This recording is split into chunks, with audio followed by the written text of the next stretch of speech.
आज़ादी टब्बरां दे टब्बर खा के भी अखां दे खा भी रहे।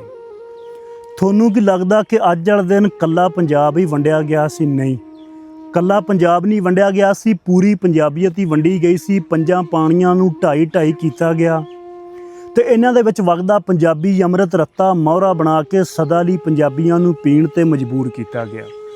बोली शाहमुखी ते गुरमुखी हो गई ते बोली दे पालनहार नानक फरीद भी वंडे गए। इस वंड ने जिथे विहड़ा वंड दिता सी उत्थे पंजाब दी हिक ते वज्जी कंध पंजाबियां दी हिक ते सूल बन के पूंगरी ते इस सूल ने फिर साडे योधे भी वंडे। किसे लई रणजीत सिंह काफर हो गया ते किसे लई हीरो। ਉਹ जिन्ने एक ਅੱਖ ਨਾਲ पंजाब ਨੂੰ ਵੇਖਿਆ ਸੀ ਅਸੀਂ ਉਹਨੂੰ ਹੀ ਦੋ ਅੱਖਾਂ ਨਾਲ ਵੇਖਣਾ ਸ਼ੁਰੂ ਕਰ ਦਿੱਤਾ। ਗੱਡਿਆਂ ਦੀ ਸਾਂਝ ਤੋਂ ਲੈ ਕੇ ਖੂਹ ਤੇ ਜਾਂਦੀ ਡੰਡੀ ਵੀ ਵੰਡੀ ਗਈ। ਕਿਸੇ ਭੰਗੜਾ ਰੱਖ ਲਿਆ ਤੇ ਕਿਸੇ ਕੁੰਬਰ ਆਲਮ ਲਵਾਰ ਦੀ ਜੁਗਨੀ ਤੋਂ ਲੈ ਕੇ ਯਮਲੇ ਜੱਟ ਦੀ ਤੁੰਬੀ ਤੱਕ ਸੱਭਿਆਚਾਰ ਵੀ ਵੰਡਿਆ ਗਿਆ। ਜੱਟਾਂ ਦੀ ਰੱਤੀ ਰੱਤ ਨਾਲ ਸਾਵਾ ਹੋਣ ਵਾਲੀਆਂ 12 ਨੀਲੀ ਗੰਜੀ ਰਾਵੀ ਵੀ ਵੰਡ ਦਾ ਸੇਕ ਸੇਕਿਆ। ਵਸਦਾ ਮਾਝਾ ਮਾਲਵਾ ਦੁਆਬਾ ਵੀ ਪਰਦੇਸ ਹੋਏ। ਸੁਰਖੀ ਬਿੰਦੀ ਤੋਂ ਲੈ ਕੇ ਤ੍ਰਿੰਜਣਾ ਵਿੱਚ ਪੈਂਦੀ ਕਿਲਕਾਰ ਵੀ ਵੰਡੀ ਗਈ। ਵਸਦੇ ਚੌਂਕੇ ਮੱਗ ਦੇ ਚੁੱਲ੍ਹੇ ਦੁੱਧਾਂ ਭਰੀ ਕੁਮਕਾਰ ਵੀ ਵੰਡੀ ਗਈ। ਅਖੇ ਪੰਜਾਬ ਦੀ ਪਹਿਚਾਣ ਕਦੇ ਪੱਗ ਹੁੰਦੀ ਸੀ, ਇੱਥੇ ਆ ਕੇ ਵੀ ਫੋਟੇ ਪੈ ਕਿਸੇ ਟੋਪੀ ਰੱਖ ਲਈ ਤੇ ਕੋਈ ਪੱਗ ਵਿੱਚ ਵੰਡੇ ਗਏ।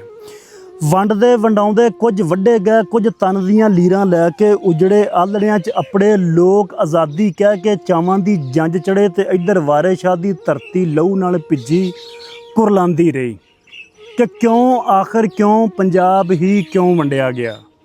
किसी ने सवाल ही ना किया। सवाल करदा भी कौन कि साडे तां 47 दे उखड़े पैर अज तक लगे ही नहीं। साथों साडी धरती ते चढ़िया कर्ज ला ही ना होया।